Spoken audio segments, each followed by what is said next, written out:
Asanteni sana. Kwa majina ni Waziri Kuria, Waziri wa Biashara, Utalii na Utamaduni katika Nakuru County. Na siku ya leo tuko na furaha zaidi kwa sababu gavana wetu Susan Kihika ameweza kulaunch Enterprise Fund ambayo alikuwa ametenga milioni 50 na pia Cooperative Revolving Fund ambayo alikuwa ametenga milioni 50. Kwa jumla tumelaunch milioni 100. Na leo hii na najua mmejionea vikundi ambavyo viko katika Nakuru County na ambavyo vimetimiza sheria, ambavyo vimetumia masharti ambayo wametimiza masharti ambayo wamepatiwa pale na KCB Bank, wameweza kupatiwa pesa. Wale ambao walikuwa wapatiwa pesa kidogo leo ilikuwa 70,000 na wale ambao walikuwa wapatiwa mingi zaidi ambao ni maximum imekuwa 200,000.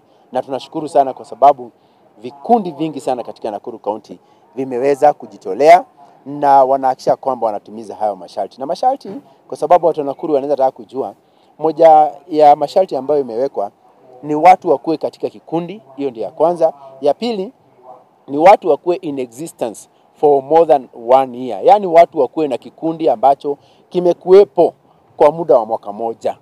Ya ingine ambayo ni sharti ambayo lazima watu watimize ni lazima mkuwe mumejisajili na watu wa social services ama idara ya social services. Na hiyo certificate yenu lazima iwe ni updated one. Ndio wale watu ambao wanaweza kusaidika na hii pesa. Kisha ukiwa umekutana na hao masharti yote ama umetimiza, unaenda pale KCB Bank. Unaweza kupatiana hiyo form.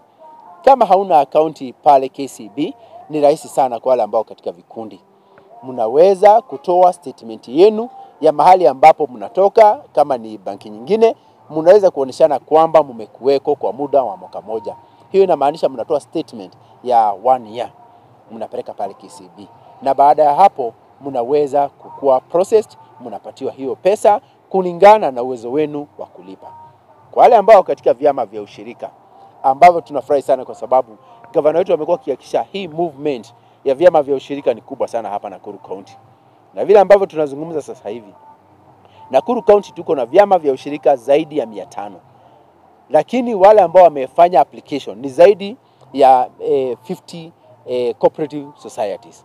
Lakini nashukuru sana kwa sababu leo hii tumeweza kuhakikisha kwamba tunatoa milioni 50 kwa cooperatives 16 hivi. Na wale ambao walikuwa wanapata pesa kidogo nimeona ni 1.5 million, lakini pia wale ambao wamepata nyingi zaidi ni 5 million ambao ni maximum. Minimum ni 500 na maximum ni 5 million. Lakini leo hii tumeweza kupeana 1.5 wale ambao wamepewa kidogo na wale ambao wamepewa mingi sana kama Suka pale Dairies pale na Subukia wamepewa 5 million. Na pia Orenguruoni pia Dairy wamepewa pia 5 million. Na wengine wengi ambao siwezi pengine kutaja wote. Lakini kitu ambacho ningependa kuhakikishia watu wa Nakuru ni kwamba hii pesa iko. Hii pesa iko kwenye account yetu ya KCB na groups ama vikundi tunaviomba waendelee kukopa hiyo pesa kwa sababu leo hii tumepeana tu milioni 16.2. Hiyo inamaanisha nini? Tuko na milioni zaidi ama milioni approximately 34 million ambayo katika akaunti yetu ya KCB ambayo tunahitaji watu waje wakope, wale ambao katika vikundi ili waweze kusaidika. Pia wale ambao katika vyama vya ushirika, wale ambao kupata siku ya leo, tunafurahia kwa sababu KCB imesema itatuongezea zaidi watu wakikuwa waaminifu katika malipo, na pia gavana wetu Susan Kihika ako tayari kuenhance hiyo kiti ili kuhakikisha kwamba pesa inakuwa nyingi zaidi ili tuweze kupatia watu zaidi. Asanteni sana.